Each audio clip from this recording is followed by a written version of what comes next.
apologize, y'all, for negligently, I might be using that wrong. I keep forgetting to bring my microphone every time I paint. So I gotta talk all close to the mic over here on the phone, which is kind of funny, but yeah, we at it again. So go to 3300 GT, GTO, I'm sorry. I'm using that for my base coat. My base coat is through Dynacoat, which if you don't know, this is an Axel Noble company. Axel Noble, shout out to them. Dynacoat, really good stuff. Covers really well. I've only done 2 coats and I pretty much covered the whole thing.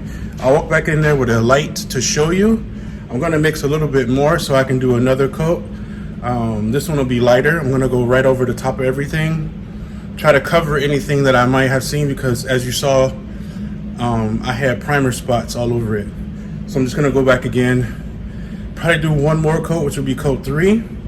I may do a 4th, really light over the top, turn the pressure up higher, kind of mist everything over it, but in a pattern to make sure I got everything.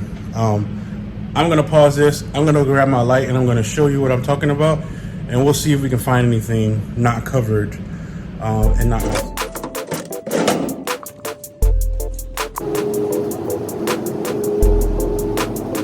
All right, let's make this quick because I do have the air off and the door is cracked.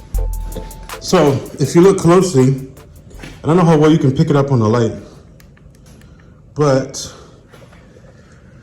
you can see that the top is a little bit lighter than the bottom half. That is where the top half is where my body filler and my primer was too. All that up there. So what I gotta do, you can see it there too. Hard to pick it up on the camera. So another coat would cover it. Obviously with this light off, you can't even tell, right? Everything looks pretty good. Solid, whatever you want to call it.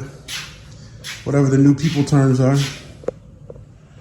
Okay, you'll notice it looks pretty good, but under a light, you begin to see that, hey, some of these colors ain't the same. And this light in my hand simulates sunlight. This one doesn't actually look too bad. I am gonna tack wipe it to get some of that metallic off. Like I can see stuff with my own eyes. I may not be picking it up on the camera, but it's definitely a discoloration. That might be a good one. There we go. I don't know if y'all can see that on the camera, but see it? Light and dark. I have primer to the right. Everything on the left is the old color. See how much darker the old color is? That is what we're trying to get at. So if you are a painter, even if you're doing it at home, like DIY, I mean, the booth really isn't that much, this booth, because it's old, really not that much better than painting in an open garage sometimes. You still want to have something like this, a light. I'm not advertised or sponsored by these guys, but for reference, you could buy one of these at Harbor Freight, like 30 bucks, 40 bucks for one of these. It's pretty good, you know. Even the bottom here, you can see it's way lighter on the bottom. Yeah, hold it like that, maybe. Yeah, you can kind of see it's a little bit lighter toward the lip. And I wouldn't be able to see that normally if I didn't have a sunlight light. So I recommend buying one of these. I'm sure you can get them on Amazon too. Best part is they're magnetized. You can hang them all different directions. If I wanted to paint something on the side of the car, I could do that. It has different levels. It turns, swivels, magnetized. It's pretty dope. So if you don't have one, I recommend getting one, especially if you're painting in like a garage where it's not lit very well. And it's pretty lit in here. These are LED lights. And it's pretty decent even in the ceiling, but sunlight always reveals everything. So I recommend one of these. Let's get back to painting this stuff so I can show you the finished product.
So let me keep it 100% honest with you.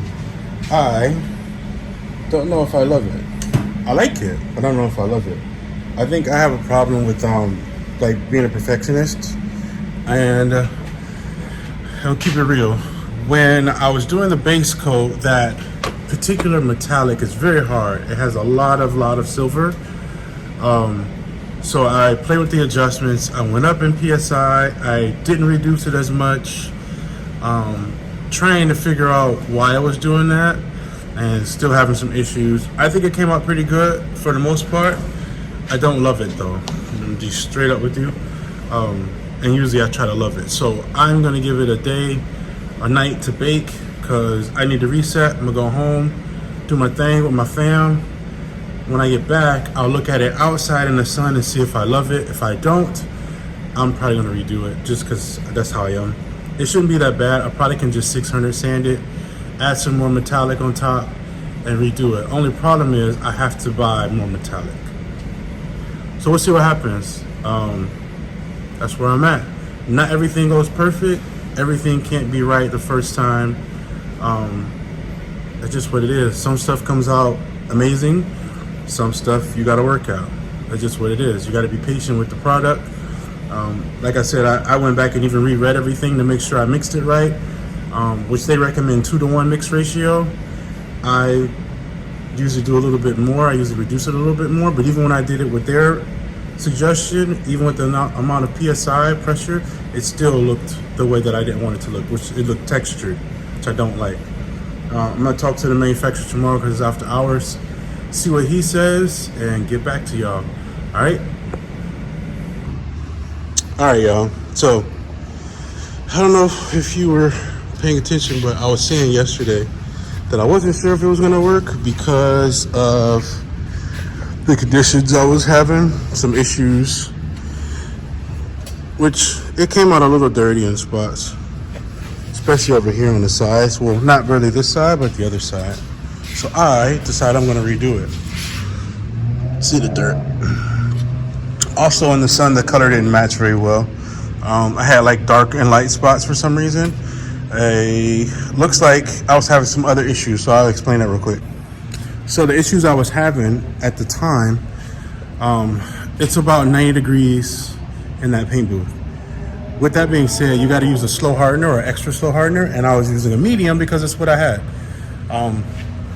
Unfortunately, with me teaching and trying to do this at the same time, I don't always have time to get stuff done, so I was like, oh, I can probably get, just work with it. Unfortunately, that wasn't the case. Being that I'm in Florida, there's always a lot of humidity and there's a lot of heat in general. Even today, right now, it's afternoon time and it's about 3 o'clock in the afternoon. And look at what this thing says already. And this is with no sun. If this is 100 degrees, that's almost 90. And I'm standing in the paint booth, not running, right? So you can imagine how hot it gets out here. That's why I have that. So when you're doing these colors, especially these particular colors that are going to be high metallic colors, you want to use a extra slow hardener or a slow hardener. Like I said, I ran out of hardener, or I'm sorry, not hardener, it's reducer.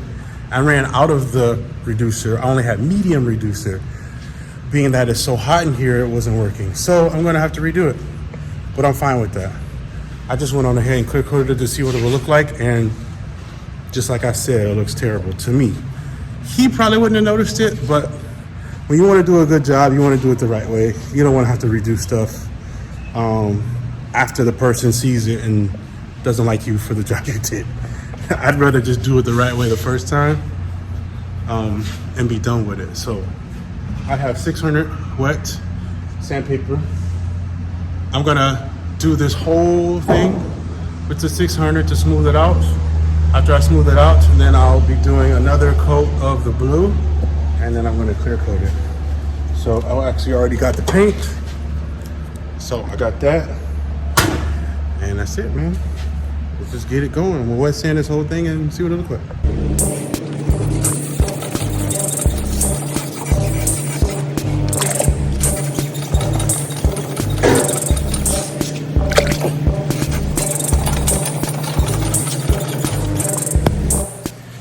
Oh Lord. So it's a whole new day and I decided to redo this bumper.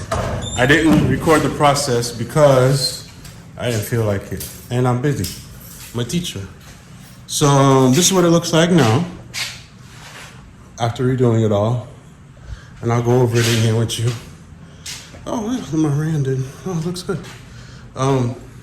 Man, it was a lot of work. I went back and 600 wet sand it all.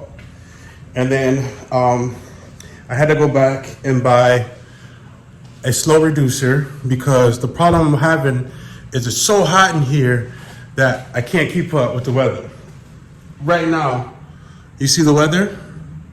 Yeah, it's about 90 degrees in here in this booth already, and it is the afternoon time. Absolutely ridiculous. So I went on ahead and was like, let me just redo this bumper the way I want to do it, make it look nice. So that's what I did. Man, it looks fantastic. I'm gonna flip the camera around and show you. So this is it now. Looks way better than it did before, in my opinion. The colors match good, you know. Way better than it did before. Got a little run up there. I have to cut that off later, but everything looks pretty clean. I'm gonna jump back a little bit. Everything looks really clean. I'm happy with it. I'm gonna have to put it out and let it get some sun a little bit. But overall, she looks great. What I was worried about mostly was the way the color laid because it was so hot. My stuff was basically drying before it even got there, but look at the color now. Nice and even. No blemishes. No blemishes. Nice and even. Real pretty. I like this color a lot. So what I did was I sanded with 600. After I sanded with 600, I cleaned it really good. I bought some more color because I didn't have enough. And I used a slow reducer for the base coat to thin it out. The slow reducer allowed me to get more time before it dried. So it came out a lot better. I do have a little tiny run, but I'm not gonna worry about it. I'm gonna leave it alone and let it just be. Hopefully it'll shrink back. You won't notice it tomorrow. But I'm staring at it. I have a problem. So that's it, y'all. I'll put it out in the sun tomorrow and give you a really good look, but goodness gracious. That is a beauty. Look at that. So hopefully you like and subscribe. I'm gonna start remembering to bring my microphone so I don't have to do it like this. And my tripod. I'm gonna work on that for y'all, I promise. All right, see you on the next one.